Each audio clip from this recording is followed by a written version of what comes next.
Halo teman-teman, hari ini kita akan menyelami salah satu kisah epik yang hampir terlupakan dari pegunungan Yang Argopuro.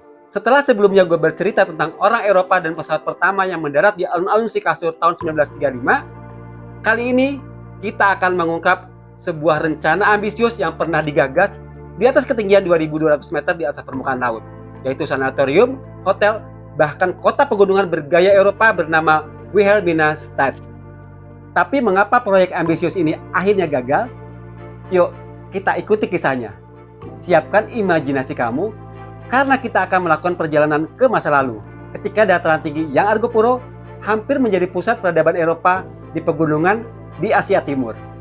Di akhir abad ke-19, seorang pejabat Hindia Belanda, kontrol wilayah pedalaman Jawa dan Madura, bernama J.L. van Gennep terpesona oleh dataran tinggi Yang Argopuro. Menurutnya, tempat ini sangat ideal untuk membangun sanatorium, hotel, bahkan sebuah kota bergaya Eropa bernama Wilhelminastadt. Dengan udara yang sejuk dan sumber air yang melimpah, kawasan ini dianggap sebagai lokasi sempurna untuk menyembuhkan TBC dan penyakit infeksi pernafasan lainnya. Van Gennep juga membayangkan kota ini akan dilengkapi villa, teater, bahkan pabrik bir, sebuah visi yang luar biasa untuk kawasan pegunungan di pedalaman Jawa pada masa itu. Namun, meskipun sempat menjadi bahan perbincangan selama puluhan tahun di media dan surat kabar berbahasa Belanda pada masa itu, rencana ini tidak pernah sepenuhnya terwujud. Jauh sebelum gagasan ini muncul, pegunungan Yang Argopuro sudah lebih dulu menarik perhatian para penjelajah dan ilmuwan. Pada awal November 1844, seorang penjelajah dan naturalis legendaris Frans Wilhelm Junghun jadi orang Eropa pertama yang mendaki kawasan ini. Dalam bukunya berjudul Java, ia menggambarkan keindahan alam pegunungan Yang Argopuro dengan berbagai flora dan satwa liar yang menghuninya, termasuk rusa yang jumlahnya hingga puluhan ribu. Ia bahkan menemukan sisa-sisa struktur hidup kuno di salah satu puncaknya, berupa terasering bertingkat 3 yang menambah misteri kawasan ini. Tahun 1846, Heinrich Zollinger, seorang naturalis dan ahli botani berkebangsaan Swiss, memperkuat temuan Junghun. Sejak saat itulah kabar mengenai pesona dataran tinggi Yang semakin menyebar luas dan menarik minat penjelajah, ilmuwan, serta pejabat kolonial. Dan salah satu yang terpikat adalah J.L. van Gennep yang sejak tahun 1880 berkali-kali mengunjungi Yang Argopuro, hingga kemudian mempelajari potensi alamnya dan merancang berbagai proyek besar di sana. Saat cuti ke Belanda, Van Gennep bahkan menulis sebuah brosur yang diterbitkan dalam Indische Gids pada Mei 1896, mengusulkan pembangunan sanatorium bagi pegawai kolonial dan militer di Hindia Belanda. Tahun 1880, saya pertama kali mengunjungi dataran tinggi Yang dari Bondowoso, dan sekitar 25 tahun kemudian, saya kembali ke sana dari situ Bondo. Dalam rentang waktu tersebut, saya sering berkunjung, terutama saat bertugas sebagai kontrolir di Besuki. Kemudian, dari Keraksaan, saya telah melakukan perjalanan sekitar 20 kali ke dataran tinggi ini untuk berburu rusa yang sering berkeliaran di sana. Dataran luas yang dikenal sebagai Grotte Alun-Alun atau alun-alun besar merupakan tempat yang indah dengan iklim subtropis yang kering dan menyenangkan. Ini sejak awal menarik perhatian saya. Saat cuti di Belanda, saya menulis sebuah brosur tentang potensi eksploitasi dataran tinggi Yang yang diterbitkan dalam Indische Gids Mei 1896 dengan judul Keinginan untuk Mengeksploitasi Dataran Tinggi Pegunungan Yang di Jawa Timur. Dalam tulisan itu, saya berargumen tentang pentingnya membuka daerah ini untuk kepentingan pegawai kolonial dan militer di Hindia Belanda. Saya berupaya meyakinkan Menteri Koloni Bergsma agar mempertimbangkan pembangunan sanatorium dan fasilitas kesehatan bagi tentara di dataran tinggi ini. Terletak di atas ketinggian 2.200 meter di atas permukaan laut, lokasi ini memiliki sumber air yang melimpah dan berkualitas tinggi serta kondisi geografis yang ideal. Namun, Menteri lebih memilih agar pegawai kolonial tetap mengambil cuti ke Eropa untuk penyegaran moral dan intelektual. Selain itu, pemerintah kolonial juga tidak tertarik dengan proyek ini. Atas permintaan saya, Gubernur Jenderal van der Wits membentuk sebuah komisi pada tahun 1897 yang terdiri dari dua dokter, Dr. P.A. Plateau dan Dr. I. Groneman, yang juga pernah menjadi dokter pribadi Frans Junghun, serta saya sendiri untuk meneliti kondisi iklim dan kesehatan di dataran tinggi Yang. Saya pun mencoba mencari pendanaan dari swasta. Sebuah komite di Belanda juga membantu penggalangan dana, tetapi hasilnya tidak memuaskan. Awalnya, rencana mencakup pembangunan jalur kereta gantung dari Besuki ke dataran tinggi Yang melalui Desa Baderan. Tahun 1905, Weiss Insinyur Senior memperkirakan biaya proyek senilai 2,5 juta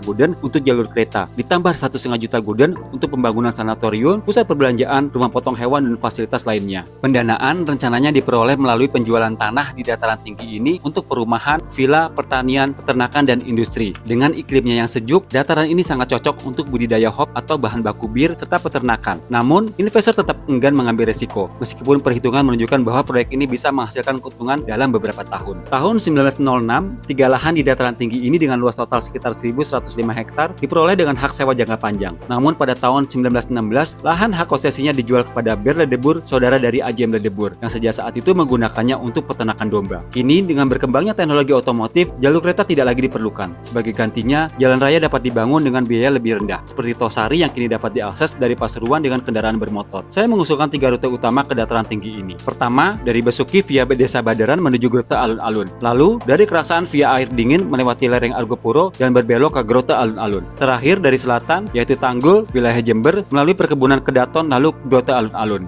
Dari ketiganya, saya menilai rute Badaran adalah rute yang paling praktis, karena sudah ada jalur kuda yang dibuat lebih dari 1 abad yang lalu. Jalur ini sering digunakan oleh pemburu dan peziarah yang datang untuk berdoa di reruntuhan struktur bangunan kuno di dekat puncak Argopuro. Namun, setelah mempelajari medan lebih dalam, saya menemukan bahwa rute Keraksaan lebih baik untuk aksesibilitas. Jalur ini tidak terlalu curam dan bisa dibangun dengan lebih efisien. Suatu ketika, saat saya menjelajahi jalur ini, saya mengalami insiden dengan 2 harimau. Kami telah membangun sebuah pondok peristirahatan di tengah perjalanan, tetapi para pekerja melarikan diri setelah melihat 2 harimau besar di dekat lokasi tersebut. Ketika kami kembali, saya melihat seekor harimau muda hanya berjarak 20 langkah. Saat saya hendak menembaknya, ia menghilang ke semak-semak. Malam harinya, kami mendengar suara auman harimau yang mengancam, sehingga kami harus berjaga sepanjang malam dengan menyalakan api unggun. Salah satu harimau akhirnya tertembak, tetapi tubuhnya menghilang pada keesokan harinya. Kami kemudian menemukan sisa-sisa tubuhnya dimakan oleh harimau lain, sesuatu yang sangat mengejutkan bagi kami. Dalam berbagai publikasi, termasuk majalah ilustrasi Indie pada tahun 1926 dan 1927, hingga Tropis Nederland, Van Gennep menggambarkan dataran tinggi yang secara rinci dan mempromosikan potensinya sebagai pemukiman Eropa yang ideal. Ia menyoroti lahan-lahan berkualitas baik yang bisa digunakan untuk pertanian, peternakan, hingga industri. Van Gennep mengusulkan agar tanah di dataran tinggi yang dapat diberikan kepada para pemuda Belanda yang menganggur akibat anjloknya harga komoditas perkebunan. Tetapi, tetap saja tidak ada tindakan nyata dari pemerintah. Jika pemerintah benar-benar ingin membantu para pengangguran Eropa di Jawa, mereka harus mendukung orang-orang yang berani berjuang demi masa depan mereka. Jika berhasil, dataran tinggi yang bisa menjadi rumah baru bagi ratusan keluarga Eropa yang membutuhkan. Bayangkan sebuah kota di langit, berdiri megah di ketinggian 7.000 kaki di atas permukaan laut. Sebuah tempat di mana sinar matahari bersinar cerah di siang hari dan bintang-bintang berkelip tajam di malam hari. Di bawahnya terhampar pemandangan pegunungan yang menjulang, seperti katedral alam yang mengawal tanah Jawa. Namun, ini bukan sekedar tempat yang sunyi. Di sekelilingnya, villa-villa dan pertokoan berdiri anggun. Jalur pejalan kaki yang rapi, jalur berkuda yang membelah hutan pinus, ada taman bermain, teater, tempat hiburan, sebuah kota yang hidup penuh dengan semangat seperti kota-kota di barat. Inilah Wilhelminastadt, kota yang seharusnya ada di dataran tinggi yang begitu sempurna untuk dijadikan sanatorium dan pusat peristirahatan. Para pejabat di Batavia dan Den Haag terus menunda keputusan. Mereka tidak menyadari bahwa dataran tinggi yang lebih unggul dari semua dataran tinggi lain yang ada di Asia Timur. Setiap tahun, banyak pejabat kecil di Hindia harus kembali ke Belanda untuk cuti. Mereka naik kapal pos yang mahal, menghabiskan uang, merasa bosan di sana, dan ketika kembali ke Batavia mereka berkata, ternyata Hindia Belanda tidak seburuk itu. Seandainya Wilhelminastadt terwujud, mereka tidak perlu kembali ke Belanda. Mereka bisa beristirahat dan memulihkan diri di dataran tinggi yang. Beberapa orang mungkin berkata, tapi kita sudah punya Tosari, kenapa repot-repot membangun Wilhelminastadt? Benar, Tosari memang tempat yang sejuk, tapi di sana tidak ada kehidupan, sepi, dan membosankan. Di dataran tinggi yang, situasinya akan berbeda. Akan ada kehidupan, pergerakan, interaksi, dan itu jauh lebih baik untuk kesehatan mental dan fisik siapapun yang tinggal di sana. Bahkan, jika Wilhelminastadt berdiri, Tosari tidak akan kehilangan pengunjung. Dataran tinggi yang akan menarik lebih banyak orang dari seluruh Asia Timur, termasuk dari koloni Inggris, Amerika, Tiongkok, dan Jepang. Meskipun proyek eksploitasi dataran tinggi yang tidak terwujud, Van Gennep tetap yakin dengan skala keunggulannya, dataran tinggi yang bisa menjadi pusat peradaban baru di Jawa Timur.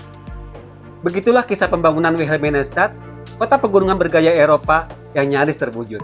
Berbagai hambatan akhirnya menggagalkannya, menjadikannya hanya sebuah jejak dalam sejarah yang hampir terlupakan.